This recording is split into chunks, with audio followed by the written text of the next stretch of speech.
Olá, sejam bem-vindos. Hoje vou falar aqui basicamente de serviço de aprovação de projetos junto às prefeituras municipais.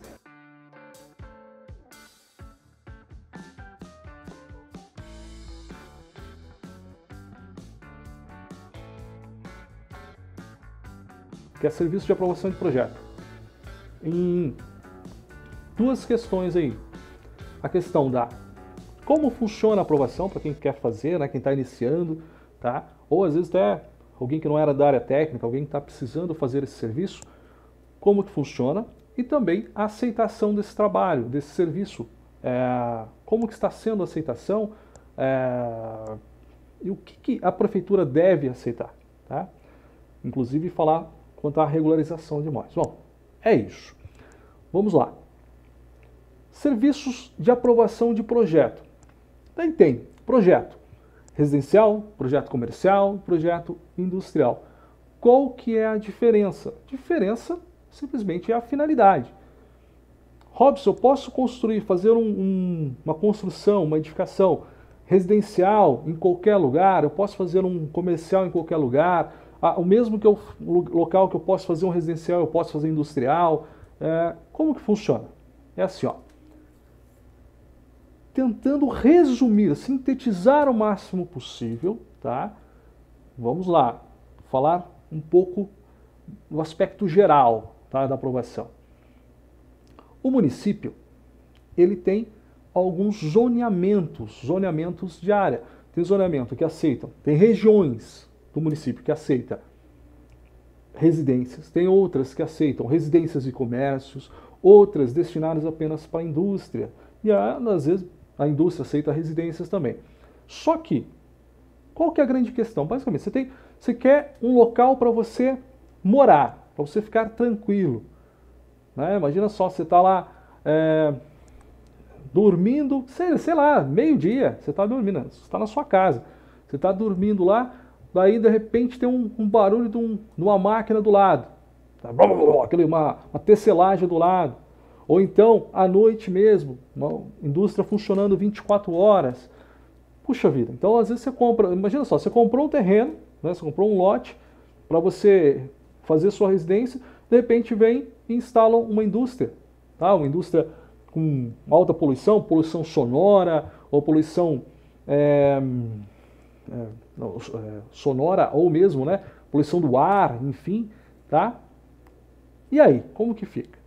Por isso que o município ele tem regiões destinadas exclusivamente para residências, exclusivamente para indústrias e regiões exclusivamente, às vezes até para comércio, tá? Tem áreas exclusivas para comércio ou ainda, geralmente é misto, né? Comércio e residência. Via de regra, quase em todos os locais que você pode ter indústrias e comércio, você pode ter residência também, tá bom? Mas nem todos os locais que você pode ter residência, você pode ter indústria e pode ter comércio, tá? Então, para resguardar, para você, olha, esse canto do município é para indústria, olha, esse canto é para comércio, olha, esse canto é para residências, tá bom?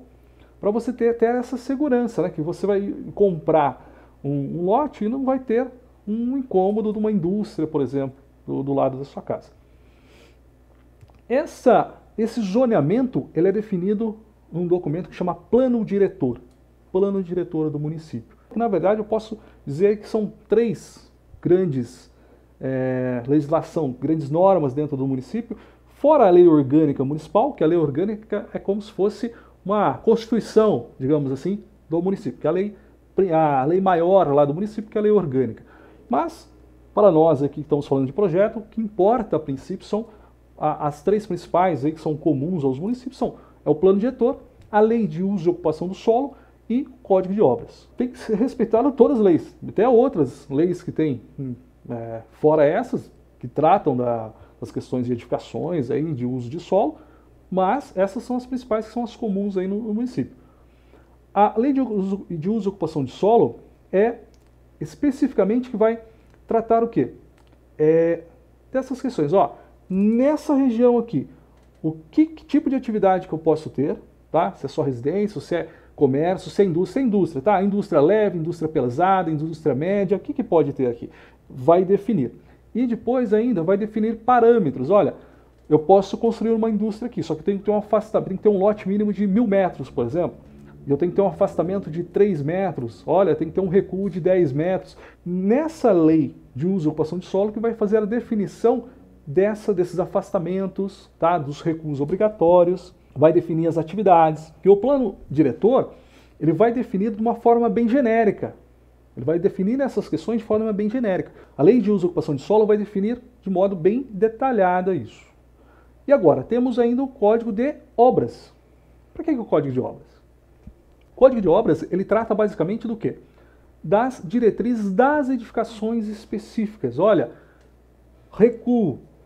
Quanto de recuo? Tá, tem o recuo, mas eu posso fazer, onde tem recuo, recuo frontal, eu posso fazer algum tipo de construção?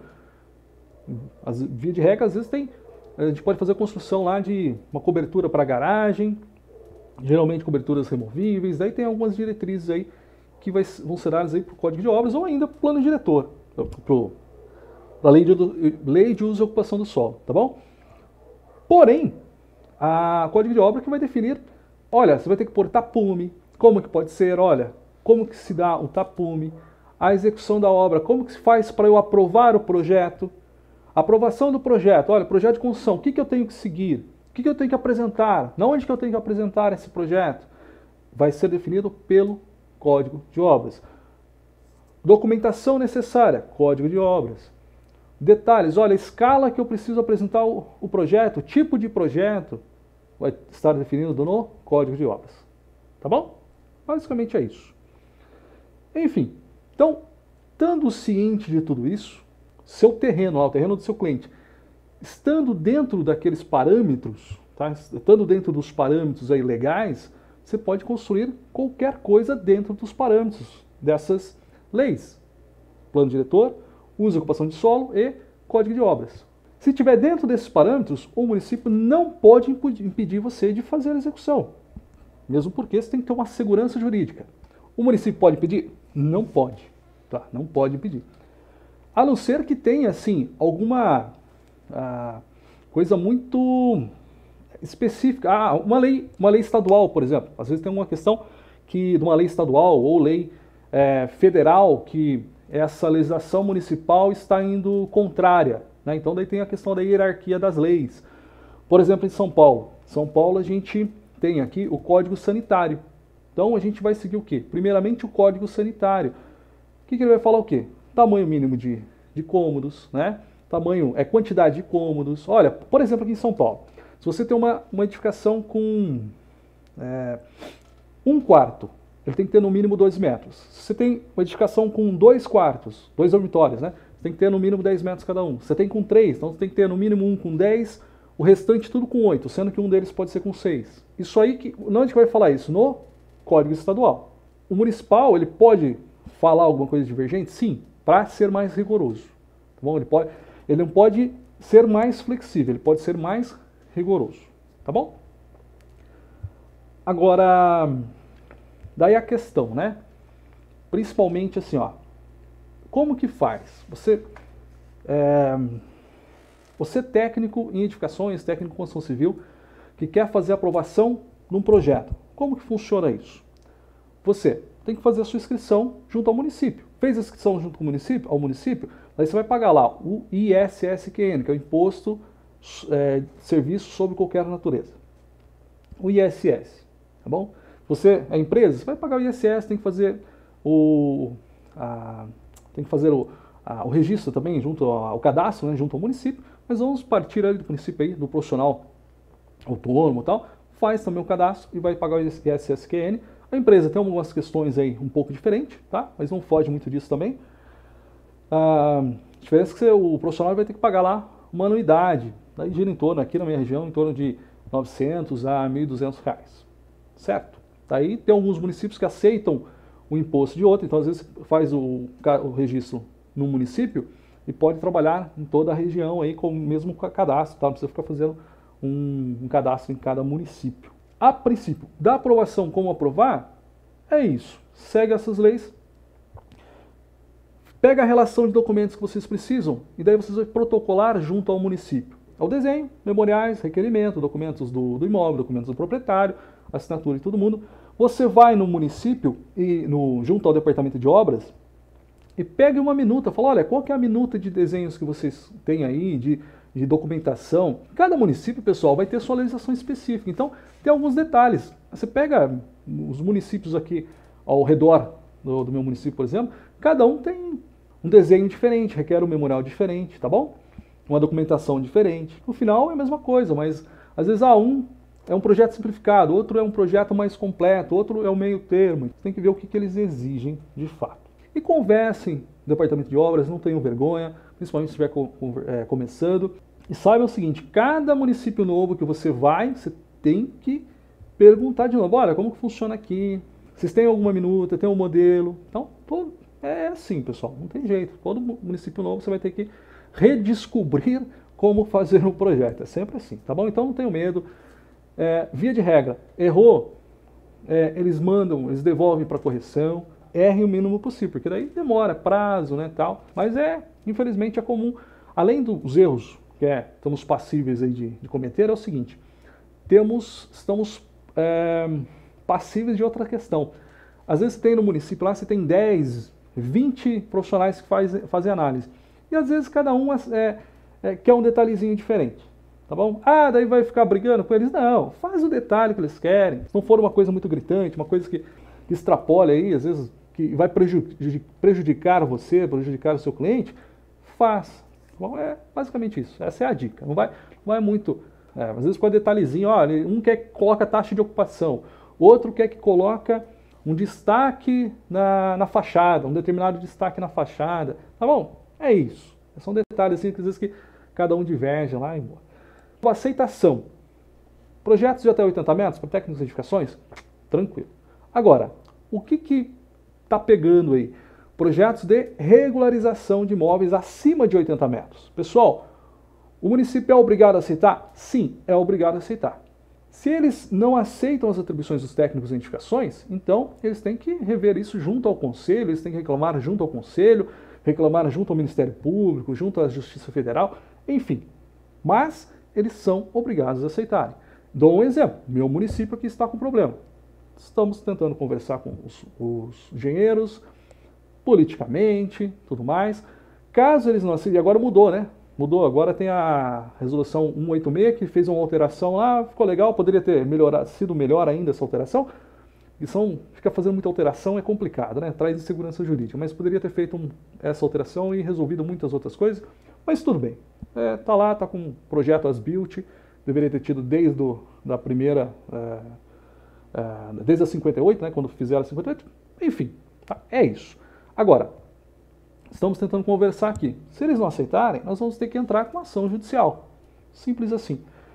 E tentem conversar com o departamento aí de aprovação de projetos no seu município. Fala, olha, nós podemos aprovar, nós podemos ser responsáveis por regularização sem limitação de área, está aqui a nossa normativa. Não adianta ficar brigando, não. Escuta tecnicamente, conversa, escuta num bom sentido, né? Conversa, não adianta ficar brigando, tá bom?